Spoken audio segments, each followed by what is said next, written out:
Communicating for Action, prepared for and presented at the 2014 Square One Entrepreneurship Training Program. Square One is a program of the Center for Emerging Technologies. CET is an affiliate of the Cortex Innovation Community. Square One is funded in part by the Missouri Technology Corporation. So before I share anything with you, I'm going to ask you to share a little bit of information back with me. And I won't call on people, I'll let you volunteer. So anyone willing to share one of their favorite companies or a company they admire and why? Anyone? Yes.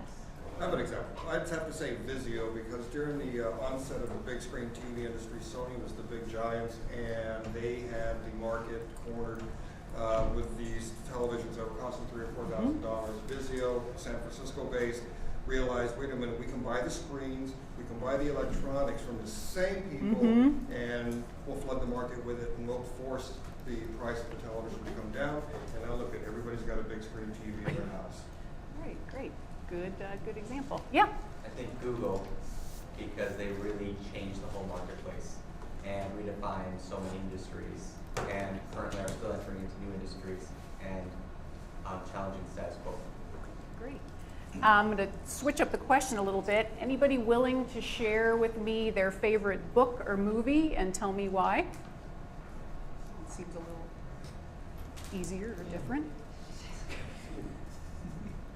Claire, I'm going to pick on you because you're willing to sit in the front row. Okay, I will say my favorite book is a book called 100 Years of Solitude by Gabriel Garcia Marquez. And why? And why? Well, he did win the Nobel Prize for it, so I think that's commendable. But I love it because it's he makes you feel part of the book. All right, well, thanks for indulging me in a couple of questions, and now I'll share with you why I asked you those questions. When we talk about companies we admire, Vizio, Google, and you shared your reasoning why, what that tells me is those companies have shared messages with you or have somehow gotten messages to you that resonate. So the Vizio message I heard was about value. Google was about innovation and changing the marketplace. So clearly these are companies that are successful in their messaging and delivering messages to their audiences. The question about books or movies is really about storytelling, and messages are a key component of storytelling. So Claire shared 100 Years of Solitude. Why? It's a Nobel Prize winning book. That tells me a story right there. That's got to be a good book. And you said you feel like you're part of the book. So clearly there are elements that draw you in. So you shared a couple of points that really told me a story about why you like that book. So again, we want to talk tonight about messaging and storytelling and how these fit together and how you can use these to reach your audiences. I know Chris presented to you a couple of weeks ago about branding, positioning, and messaging. So you might see a lot of similar ideas and concepts here, but it's nice. It's a good way to fit together things that you've been covering over the past couple weeks. So here is a diagram that we call Communicating for Action. And at Standing Partnership, this is really the way we like to start our relationships with new clients, or if we're starting a new project with an existing client. It's really a way to get grounded and focused and really kick off the messaging and communications piece, get it off on the right foot. So you'll see that messaging and the action about communications are not the first steps. We really feel that research is critical to ensuring you understand your audiences, you understand who you're talking to, what their needs are, and then use that information to create the messages that will resonate with them. So clearly, Vizio had some messaging that resonated with you when they changed the market with their value-based big televisions.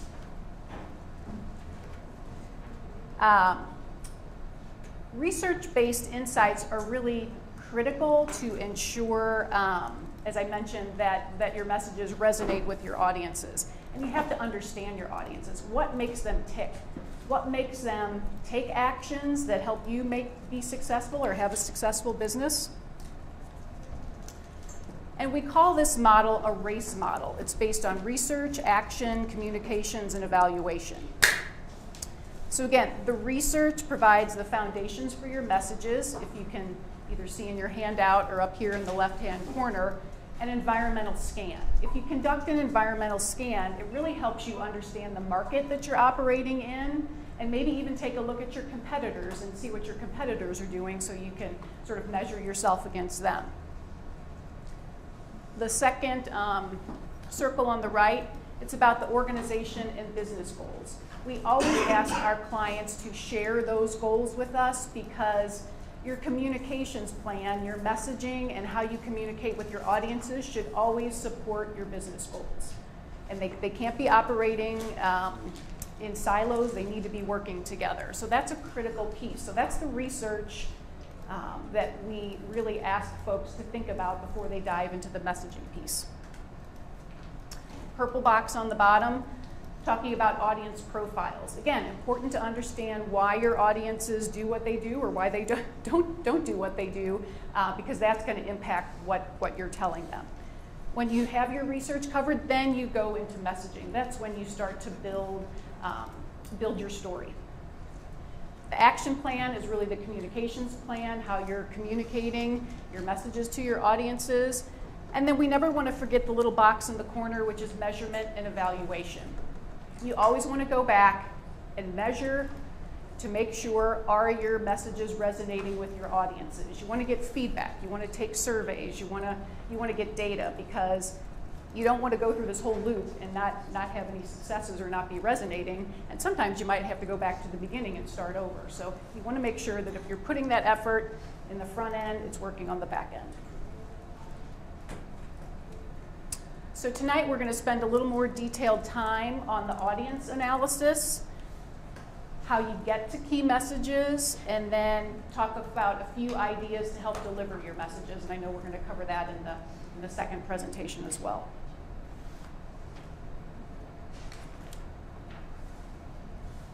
So audience inventory, we talked about who needs to act for you to be successful. Who needs to take action to help you meet your business goal? So we've got a couple of buckets up there. Internal audiences.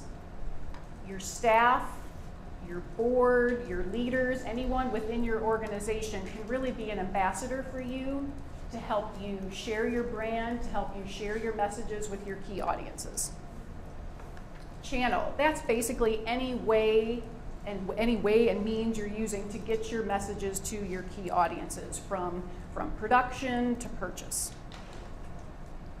And again, we talk about purchase. Customer, who's the end user? Who's the end consumer?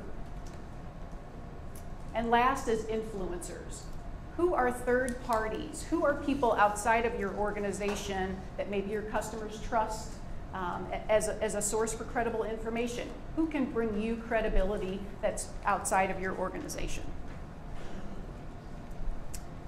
If you have a new product, do you need regulatory approval? Do you need distributors? Obviously, you need customers. So once you kind of make your laundry list of the folks who fit in these buckets, you want to prioritize them. You could come up with 10 different people in each category, and you really can't successfully build messages and reach out to 40 different audiences. You make yourself crazy just doing that. So you want to prioritize. Pick your top 3 to 5 audiences that you really feel are going to impact your business, and focus on those groups and those individuals.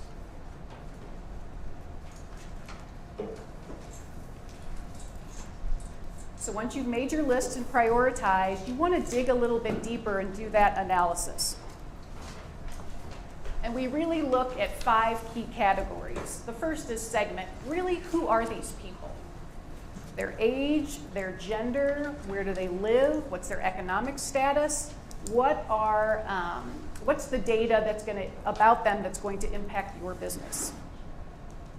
The second is desired behavior. And that's what behavior, what actions do you need these individuals to take to help you be successful? Is it buying something? Is it reading something? Is there an action that you don't want them to take? You don't want them to switch to a competitor. So think about the kinds of actions you want them to undertake. The third is mindset and routines. So again, really understanding what makes them tick. What do they do at work? What do they do at home? What are their hobbies? What do they read? Where do they get their information? These are the types of data points that help you understand your audiences better, and then in turn helps you build better messages to reach them. Next is barriers to action. What's stopping them from doing what you want them to do? Really, the top two are often price related or awareness related. They think something might be too pricey for the value, or awareness. They don't even know about your product or service that you're offering. So these are the types of barriers that good messaging can help overcome. The last is rewards, and really helping your audiences understand, if you buy my product, if you use my service, if you engage in this relationship with me, here's the benefits you will get. Here's the value you will get from this relationship. So again, that's some pretty deep dive analysis, but we want it to be informed analysis. We don't want you just saying, oh, my gut says they read USA Today, they watch Fox News. It's important to have informed analysis. So you might have customer surveys where you can get this data. You might do customer interviews. Maybe you have a sales team. Can they give you some data points and information that help you here? And sometimes we even encourage our clients to conduct formal market research. Because again, you want your audience analysis, your messaging, your delivery to really be grounded in that research to ensure you're understanding your customer and meeting their needs with your messages.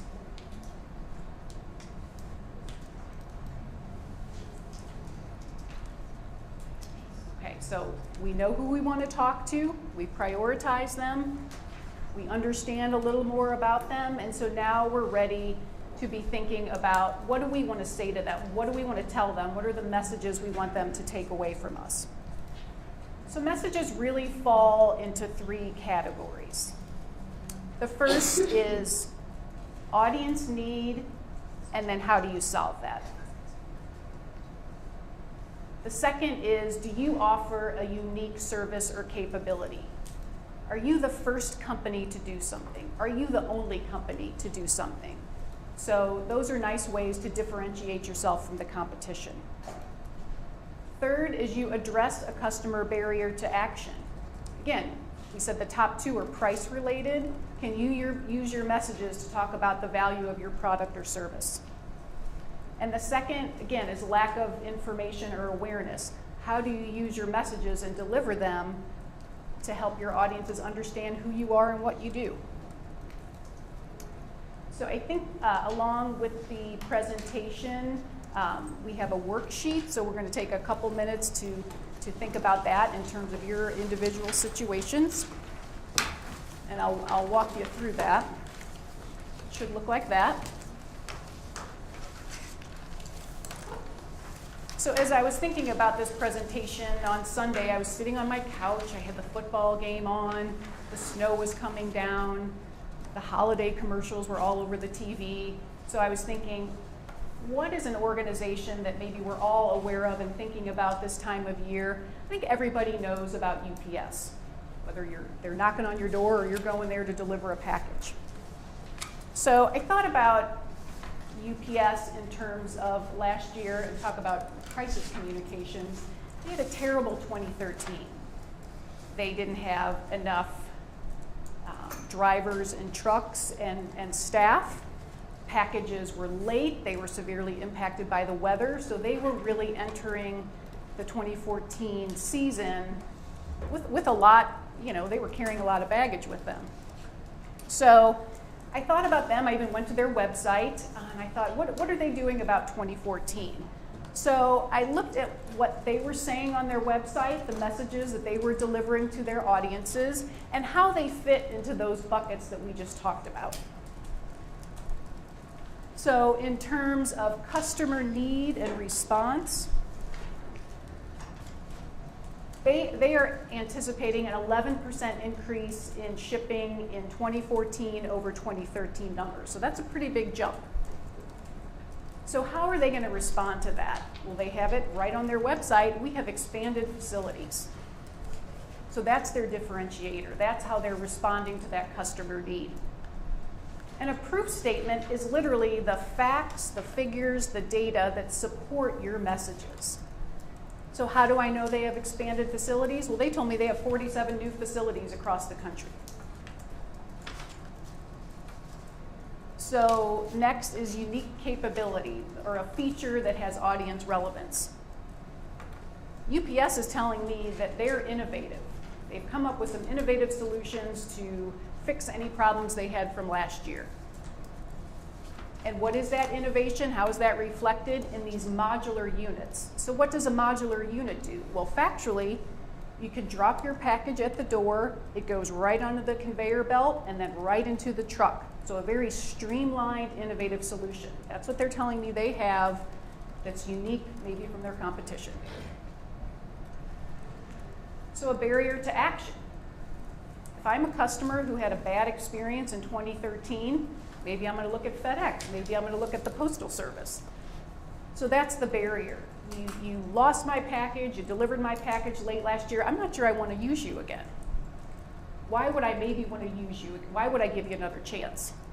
Well, they're telling me their differentiators, they've done advanced planning. They know what they did wrong last year, and so since January 1, 2014, they've been planning for it. Well, how can you prove to me, what are your facts to tell me you've done that? Hey, we've met with all of our shippers. We sat down with Amazon and we said, what's the volume you anticipate this year, so that we can plan better and have the right services and tools and people in place to meet your needs. So it's kind of just an overview of how you can use these three kind of bucket categories to build your own story and your own messages. So if you want to take just a couple minutes and look at your worksheet and think about your own situation, and then we'll see if anyone is brave enough to share back with us.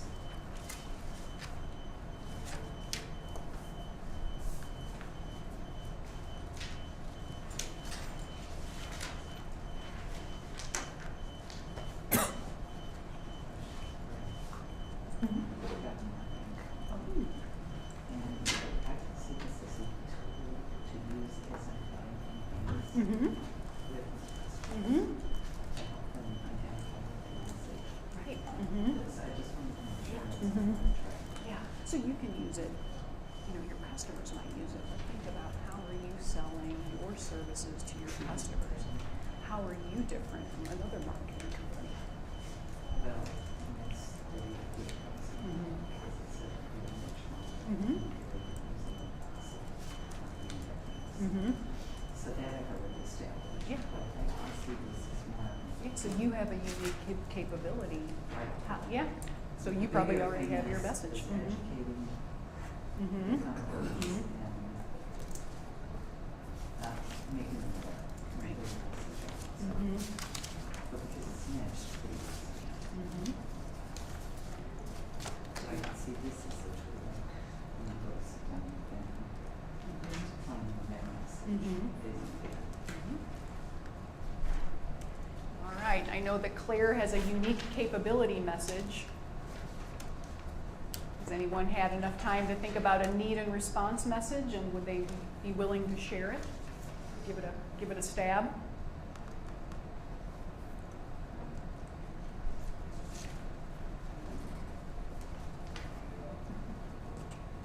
Or yeah. Okay, so the need response. So first, am I looking at the message ideas part? Yeah, Or- yeah, okay, message, what you offer is different from your competitors, and then how can you prove that? Okay, so the message idea is to shop local, which is an idea that everybody recognizes. but the definer, the differentiator, would be to help small businesses, help community organizations raise funds while shopping local. And so the thing is to shop local, grow community. And you're giving back? Right. And the proof statement would be that more people give, today more people give online than ever before, and more new donors are going to give online versus mailing it in or buying cookies and gift wrap and cookie dough or whatever. So the proof statement will be more donations are given online, especially for new donors. Okay, great, thank you. And what's your name? Yes. All right, thank you. And what's your business? Okay, the new name, guys, right? It's changed. Share So your- the new share your name is message. Show Grow, Shop Local, Grow Community. So Show Grow? yes. So that's my third name. Chris, you want to talk about your naming and branding? Yeah. Yeah, So great. it's now Show Grow. Good, good. Thank you. Thanks for sharing. Anybody else have a unique capability message? Yeah. It's starting to let the immediate response under the message idea. I've got produce an accurate data because my product will be digital instead of the people going out and whatnot. The expanded, the differentiator is this is an autonomous system and it doesn't require people actually calling into the National Weather Service and say, hey, look, we've got hail. Proof of statement, that would be data collected on the beta project on the research and development. Now the unique capability message idea under that is innovation because there is not this product out there. Differentiator, my competition doesn't have it. Okay. There So, you go. You're a first and only. So far that I know of. Yeah. Barriers right now, finance, and then under the differentiator, we're changing out our CPU technology to get better accuracy of our product. And then proof of statement would be analyzing the data that we collect. Great. And what's your name? Paul Denning, and the company is Creative Analog Technologies. All right. Thank you. Thanks for sharing. Anybody else? Did anybody address a customer barrier to action in their thoughts? New approach to an old process. Okay. And meaning people don't want to adopt the new approach? It's just a new approach to an old process. they have So an that existing- might be more of a unique capability. So what's the old process that you're changing? Regulatory compliance in the way that it's completed, Mm-hmm. and then there's another way to do it. Okay. And so that might be too big for our small differentiator box. Okay, good, all right. Well, thanks for sharing, that's great. So again, the worksheet, a way to kind of get your thoughts down, work through some of those issues, and again, how are you creating messages that resonate back with your audiences? Through that research, through that maybe market research if you need to do that, you'll have a better understanding of your customers' needs. You'll have a better understanding, do I have a unique capability that helps me meet their needs? And maybe why are they not acting? Why are they not purchasing? And how can I get them to understand the value and make that change? So that, again, kind of helps tie together why the research is important, why you need to understand your audiences to build messages that really will resonate back with them.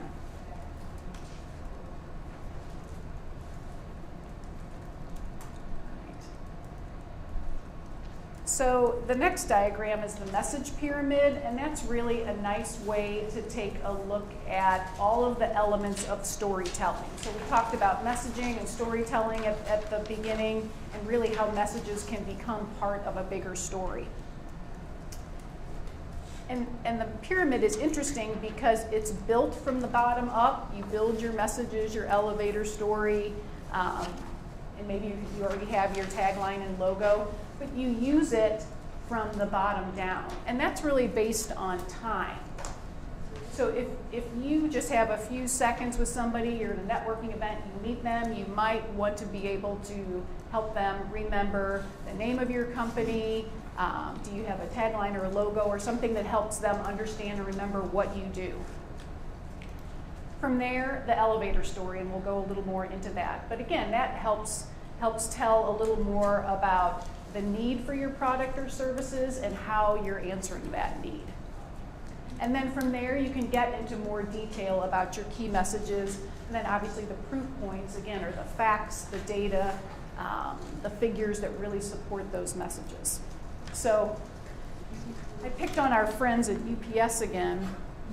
I kind of created an elevator story for them. And an elevator story really we call it Romeo and Juliet because it really has 4 key components. There's stage setting. What's happening? What's going on in the environment? Conflict.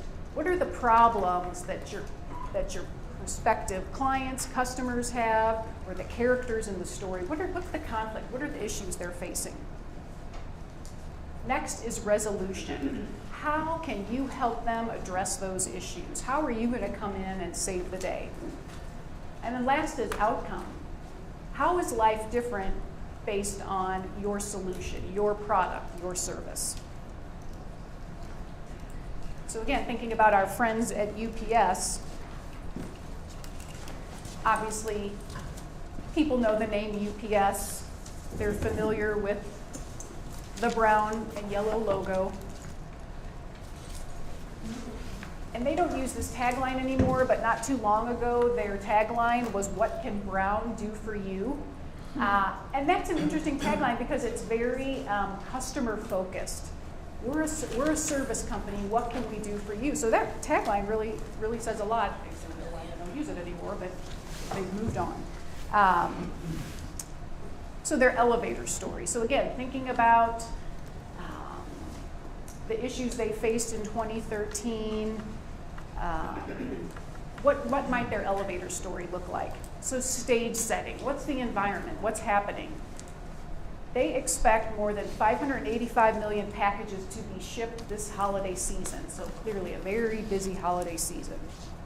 What's the conflict? What's the problem going on that they will have to address? Last year, their top shipping day was 31 million packages in one day. This year, they expect to surpass 6 days to surpass that number. So it's just, wow, the volume is just escalating.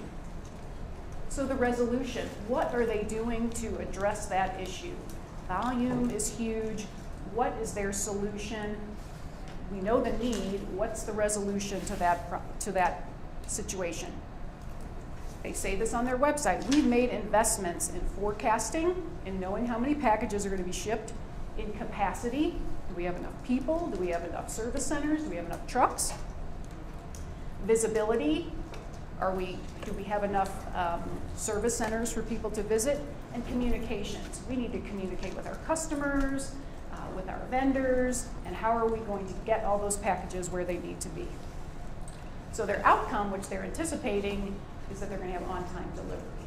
So that's really their sort of Romeo and Juliet story for the 2014 holiday season. So in January, we'll check back and see if they lived up to it and they got the outcome they wanted.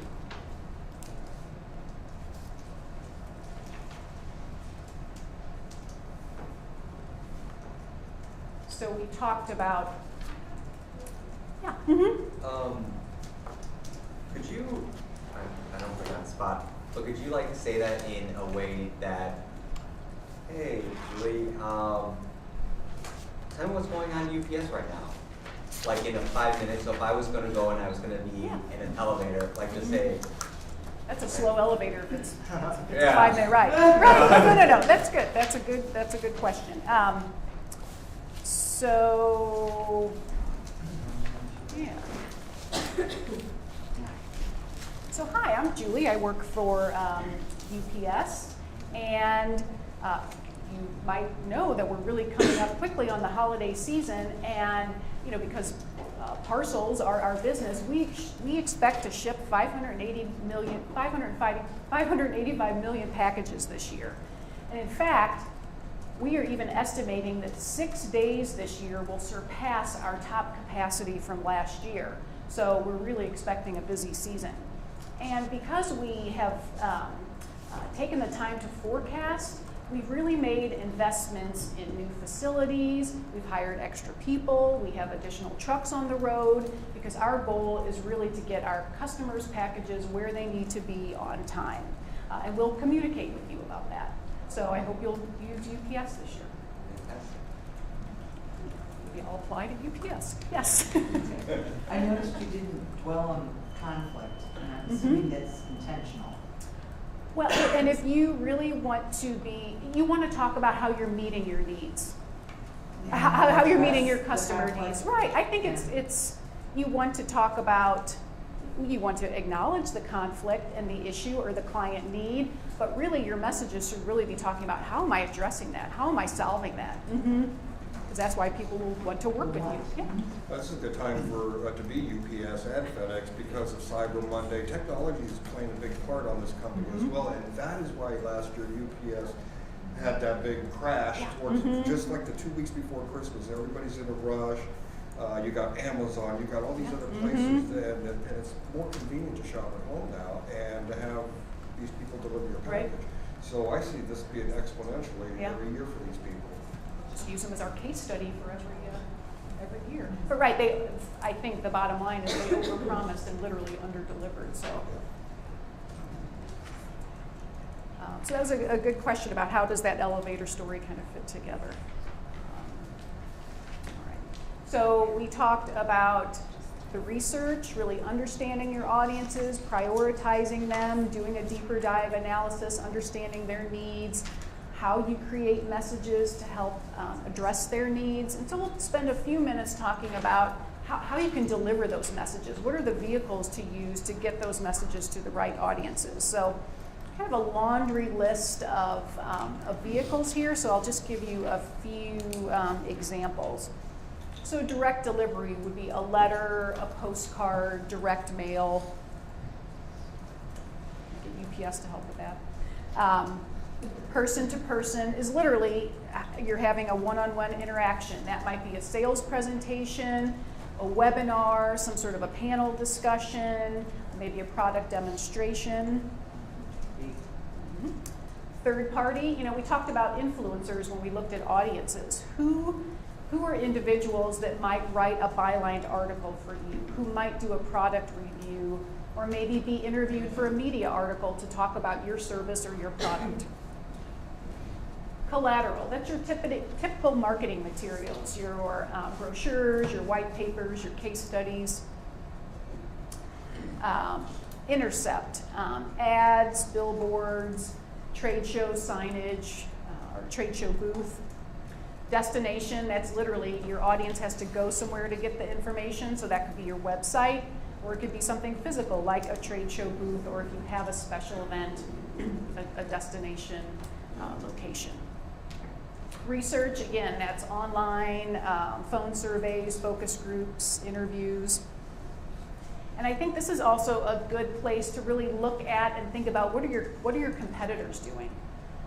Where are they, and maybe you should be in the same place, or where maybe they're all over here and you need to be over here. So again, when you do that environmental scan, you think about your competitors, think about them thoroughly and what they're doing and how that might impact what you're going to be doing.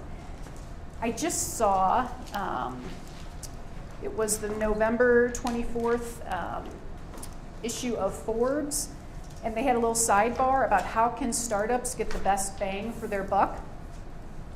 Number one, content marketing, which I know is next on the agenda.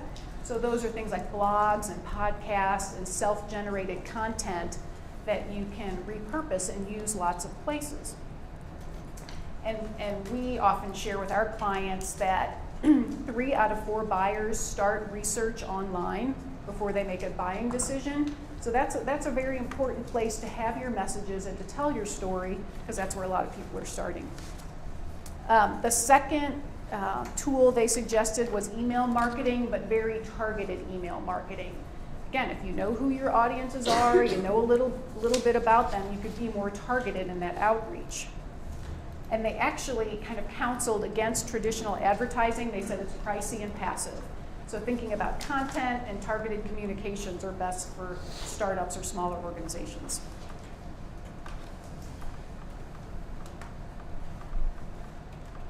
This is the kind of last official slide, but it kind of brings the story all together. Again, you want to keep your business goals top of mind when you're building your messages and your communication plan.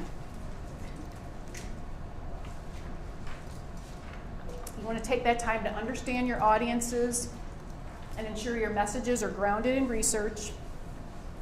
And then this diagram really shows that you want that message to carry through all of your initiatives and your communication tools. You want consistency.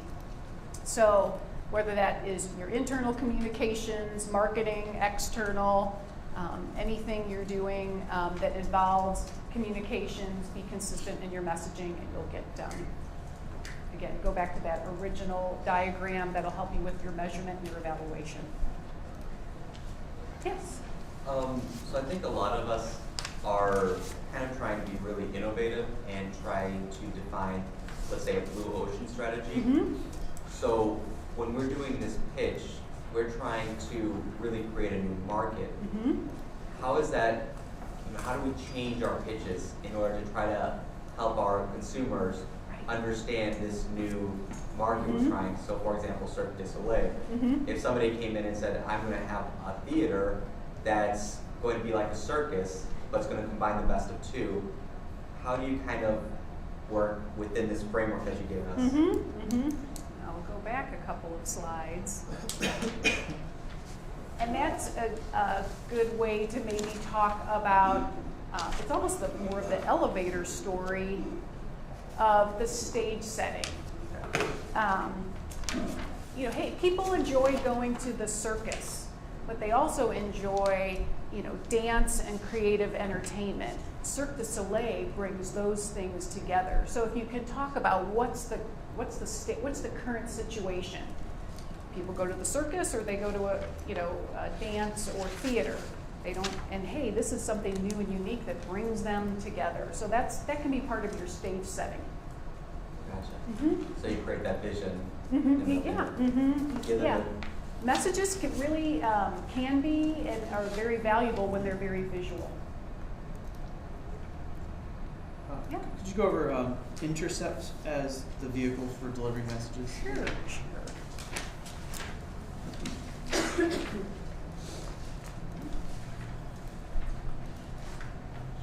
Yeah, so Intercept are kind of in that advertising realm, but more targeted. So like billboards, maybe specific advertising.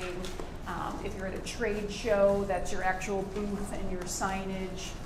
It's like you're trying to intercept eyeballs. Yeah, so you're kind of catching people when they're on the move. Mm-hmm. One more actually. Yeah, sure. On the what is CSR on the Oh, integrated? corporate social responsibility. It's one of my number one message rules is don't use lingo or jargon. I had a small circle. Yes. Start with social. Mm-hmm. Yeah. Any other questions? Good dialogue. Thank you very much, and I'm excited to hear the next two presentations and how we tie together.